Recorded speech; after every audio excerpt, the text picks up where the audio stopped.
تابعین میں خواجہ حسن بصری رحمۃ اللہ تعالی علیہ تھے، سیدنا ابو بکر صدیق رضی اللہ عنہ کے بعد ہمارے سلسلے کے سرخیل ہیں، سرتاج ہیں، سردار ہیں، تابعین میں سے تھے۔ پھر ان کے بعد اس سلسلے کے بھی کتنے عظیم لوگ گزرے ہیں، باقی سلاسل کے کتنے اولیاء اللہ گزرے، کتنے نامور لوگ گزرے۔ ہر نامور آدمی کے ساتھ اگر کروڑوں نہیں تو لاکھوں لوگ ضرور وابستہ ہیں۔ عجیب بات یہ ہے، پوری تاریخ تصوف دیکھ لیجئے، کیفیات قلبی اور ذکر قلبی بڑے سے بڑے ہستی نے بھی 4 5 10 آدمیوں کو سکھا دیا، باقی کو زبانی اصلاح پہ رکھا، اوراد و وظائف تسبیحات بتائیں، نماز روزے کی تلقین کی۔ یہ دولت عام نہیں ہوئی 2 4 5 لوگوں۔ خواتین کا باب جب ہم دیکھتے ہیں تو ہمیں پوری تاریخ تصوف میں مڑ توڑ کے حضرت ایک رابعہ بصری رحمۃ اللہ علیہ کا نام نامی ملتا ہے خواتین میں، اور کوئی قابل ذکر نام تاریخ تصوف میں نہیں ملتا۔ وہ بھی حضرت حسن بصری رحمۃ اللہ علیہ کی نظر کرم کی مرہون منت تھی، انہیں کی شاگرد رشید تھیں، تو ایک خاتون کو انہوں نے توجہ دی اور گنتی کے مردوں، باقی کو ظاہری اصلاح پہ رکھا۔ وجہ کیا تھی؟ وجہ یہ تھی کہ زمانہ نیکی کا تھا، کثرت بھلے لوگوں کی تھی، برائی کم تھی، ضرب پڑی تھی برائی پر محمد الرسول اللہ صلی اللہ علیہ وسلم کی تلوار کی، اور برائی کم ہو گئی، بہت کم ہو گئی تھی، چیزیں ظاہری اعمال سے بیلنس رہنے لگی۔ اب نوبت جہاں پہنچ گئی ہے، برائی اتنی بڑھ گئی ہے کہ اب لوگ برائی کو برائی نہیں کمال سمجھتے ہیں۔ آپ کافروں کو تو جانے دیجئے، وہ تو ہیں کافر، ہر برائی کو اچھا سمجھنے ہیں، اور یہ تو اللہ کی سزا ہے کہ کافر کو برائی بھلی معلوم ہوتی ہے، یہ بھی اللہ کی ایک سزا ہے کہ وہ اسی میں لگا رہتا ہے۔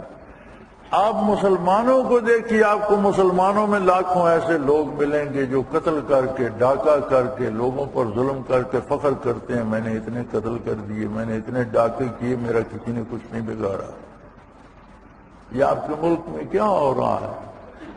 سینکڑوں لوگ روز مارے جا رہے ہیں، نہ مارنے والے کو پتا ہے کہ میں نے کس کو گولی ماری، نہ مرنے والے کو پتا ہے کہ مجھے کس نے گولی ماری۔ یہ تو فیصلہ قیامت کو ہوگا۔ اور پھر لوگوں کو اس پہ شرمندگی نہیں، مارنے والوں کو فخر ہے کہ میں نے یہ کر دیا، میں نے وہ کر دیا۔ برائی اس حد تک بڑی، اللہ کریم نے حضرت جی رحمۃ اللہ تعالی علیہ کی برکات کو عام کیا، اور حضرات و خواتین، مرد، عورتیں کیفیات اور انوارات سے سیراب ہونے لگے۔ اب یہ ایک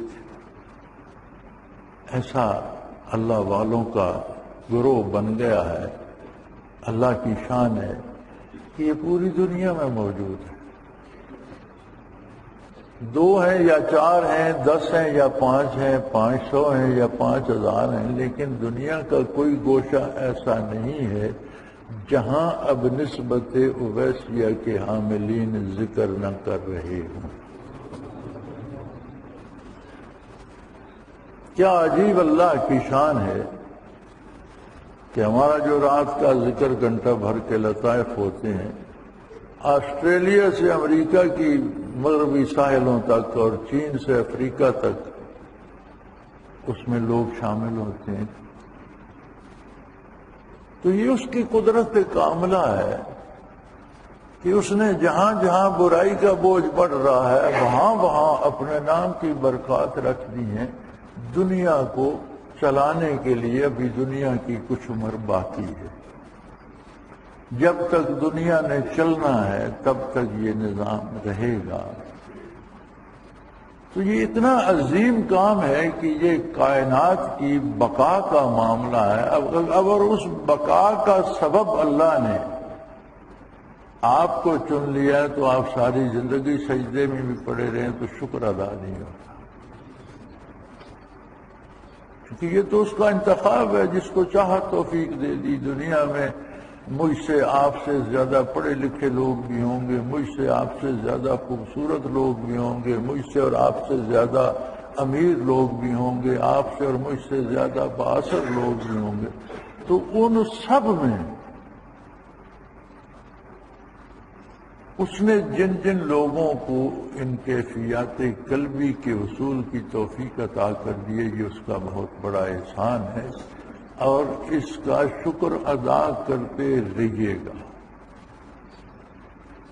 اسلام پل بھر کی بات نہیں کہ آپ یہاں آئے، آپ نے اللہ اللہ کی، آپ بخشے گئے، آپ عرس پر گئے، آپ نے روٹی کھائی، پیسے جمع کرائے، آپ بخشے گئے، آپ دروازے سے گزر گئے، آپ جنتی ہو گئے. نہیں، اسلام زندگی کا سودا ہے. جب تک دم ہے دم ہے. حتیٰ یاتیک الیقین واعبد ربک حتیٰ یاتیک الیقین. دم واپسی تک، موت کے آنے تک اللہ کی اطاعت پہ کاربند رہنا ہے، محمد الرسول اللہ کی غلامی پہ جم کر رہنا ہے. یہ زندگی کا سودا ہے. آپ نے زندگی محمد الرسول اللہ کے قدموں پہ قربان کر دی. یہ دنیا کی چند روزہ زندگی تھی، وہاں سے آپ کو آخرت کی دائمی زندگی باغ و بہار بن کے مل گئی. تو سودا سستا ہے. دینا ہم نے کیا ہے؟ ہمارے پاس دینے کو ہے کیا؟ صرف یہی کہ جھوٹ بولنا چھوڑ دیں، حرام کھانا چھوڑ دیں. تو یہ تو ویسے ہمارے لیے ضروری ہے. ہم نے کسی پر احسان تو نہیں کیا. اپنی بقا کے لیے، جس طرح جسم کی بقا کے لیے پرہیز ضروری ہے اور جو چیزیں جسم کو راس نہیں آتی وہ چھوڑ دی جاتی ہیں، روح کی حیات کے لیے بھی گناہ سے پرہیز ضروری ہے. یہ تو ہماری مجبوری ہے، ہماری ضرورت ہے. لیکن وہ ایسا کریم ہے کہ ہم کام اپنی ضرورت کا کرتے ہیں، اور ضرورت بدن ہمارا بیمار ہوتا ہے، بتاتا تو ڈاکٹر ہے کہ تمہیں یہ چیز مناسب ہے، یہ کھاؤ یہ مت کھاؤ. وہ بدن ہمارا ہے، ہمیں خود تو کوئی نہیں پتا. روح ہماری ہے لیکن پتہ محمد الرسول اللہ صلی اللہ علیہ وسلم کو ہے، وہ بتاتے ہیں. دوسری بات میں یہ عرض کرنا چاہوں گا کہ آپ نے دیکھا ٹیلی ویژن پر، اخباروں میں، موبائل پر جو جس بندے کا شعبہ ہے اس کی تشہیر کیے جا رہا ہے. کوئی سنتا ہے نہیں سنتا، کوئی مانتا ہے نہیں مانتا، لیکن وہ کروڑوں روپے کے اشتہار دیتے ہیں ٹیلی ویژن پر، لاکھوں کے اشتہار اخباروں میں دیتے ہیں، موبائل پہ ہر وقت کچھ نہ کچھ اشتہار چل رہا ہوتا ہے. ہر بندہ اپنے شعبے کے لیے ہمہ وقت کوشش کرتا رہے. آپ کو بھی بارگاہ نبوی کا غلام بن کر اس درد کو پھیلانا ہے.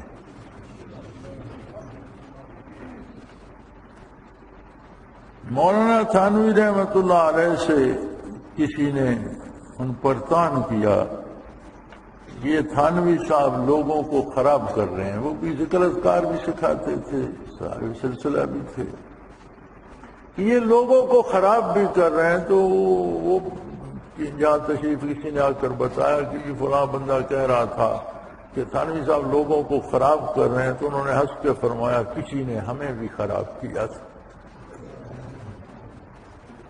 جب ہمیں کسی نے خراب کیا تو ہم بھی لوگوں کو خراب کریں گے. اگر آپ کو خراب لگتا ہے تو خراب ہی صحیح، لیکن کسی نے ہمیں بھی یہ کیفیات دی تھیں، جب تک ہمارا بس چلے گا ہم بھی لوگوں کو دیں. تو لوگ شاید آج بھی کہتے ہوں گے کچھ ایسے بھی ہوں گے کہ لوگوں کو خراب کر رہے ہیں، تو ہمیں بھی کسی نے خراب کیا تھا، ہم لوگوں کو کر رہے ہیں، لوگوں کو چاہیے کہ وہ آگے بڑھائیں اس کو۔ یہ وہ دولت ہے جو بانٹنے سے بڑھتی ہے، دنیا کی دولت جمع کرنے سے بڑھتی ہے، روحانی دولت تقسیم کرنے سے، بانٹنے سے بڑھتی ہے۔ تو کوشش کریں جن سے آپ کو محبت ہے، جن کا آپ بھلا چاہتے ہیں، جن کی آپ بہتری کے طلبگار ہیں، وہ اپنے ہیں یا دوست ہیں، اس کو آگے بڑھائیے۔ اللہ جس کو توفیق دے، یہ بہت بڑی نعمت ہے، اور اس میں ہمارا کوئی کمال نہیں، نہ میرا نہ آپ کا، یہ محض اللہ کا احسان ہے، برکات ہیں شیخ سلسلہ رحمۃ اللہ تعالی علیہ کی، اور اس کے نظام بڑے نرالے، بڑے عجیب ہیں۔ وہ جیسی منصوبہ بندی فطرت کرتی ہے کوئی نہیں کر سکتا۔ اسے پتہ تھا، وہ جانتا تھا، وہ عالم الغیب والشہادہ ہے کہ دنیا کے حالات کیسے ہوں گے۔ اس نے 3-4 صدیاں پہلے حضرت سلطان العارفین رحمت اللہ تعالی علیہ کو مدینہ منورہ سے منتقل فرما کے یہاں پنجاب میں دیا۔ دنیا اپنے گھر چھوڑ کر حرمین کو جاتی ہے، اور یہ صاحب حال، صاحب نسبت، اعلی مقامات کے حامل سلطان العارفین مدینہ منورہ چھوڑ کر چلے آئے۔ پھر 3 صدیاں بیت گئیں، ایک بزرگ کا مزار ہے، لوگ چڑھاوے چڑھا رہے ہیں، بدعتیں ہو رہی ہیں، یہ ہو رہا ہے۔ پھر وہ وقت آیا جب وہاں سے حضرت جی رحمت اللہ تعالی علیہ کو فیض نصیب ہوا، پھر اللہ نے حضرت جی رحمت اللہ علیہ کو سبب بنا دیا۔ آج جب برائی کا طوفان اٹھا تو ایک اللہ والوں کا لشکر بھی پوری روئے زمین پر اللہ اللہ کرنے والا بھی قائم ہے۔ یہ نہ میری تدبیر ہے نہ آپ کی، یہ اس مالک الملک کی تدبیر ہے جس نے صدیوں سے منصوبہ بندی کر کے۔ تو اگر اتنی قیمتی بات ہے اور اس میں اس نے ہمیں سعادت بخشی ہے کہ ہم اس میں داخل ہو جائیں، تو پھر اس کا کتنا بڑا احسان ہے۔ پھر یہ ہمارا کمال تو نہیں، یہ اس کی عطا ہے، اور اس نے ہمیں توفیق بخشی کہ اس عہد فاسق میں اللہ نے ہمیں اپنی انوارات و تجلیات سے روشن سینے اور قلوب عطا کیے، اور برائی کے معاملے میں نیکی کا پلڑا برابر رکھنے کا سبب بنا دیا۔ یاد رکھیں جس دن کوئی اللہ اللہ کرنے والا نہ ہوگا قیامت آ جائے گی۔ نبی علیہ الصلوۃ والسلام سے عرض کیا گیا کہ رسول اللہ قیامت کب قائم ہوگی؟ فرمایا حتیٰ لا یقال اللہ اللہ، کما قال رسول اللہ صلی اللہ علیہ وسلم، کہ جب کوئی اللہ اللہ کہنے والا نہیں ہوگا قیامت آ جائے۔ تو میرے بھائی، میں کوئی تقریر نہیں کرنا چاہتا، نہ کر رہا ہوں، بات سمجھانا چاہتا ہوں۔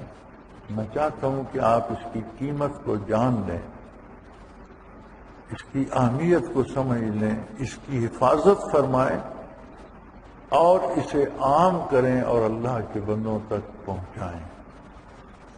یہ سعادت بھی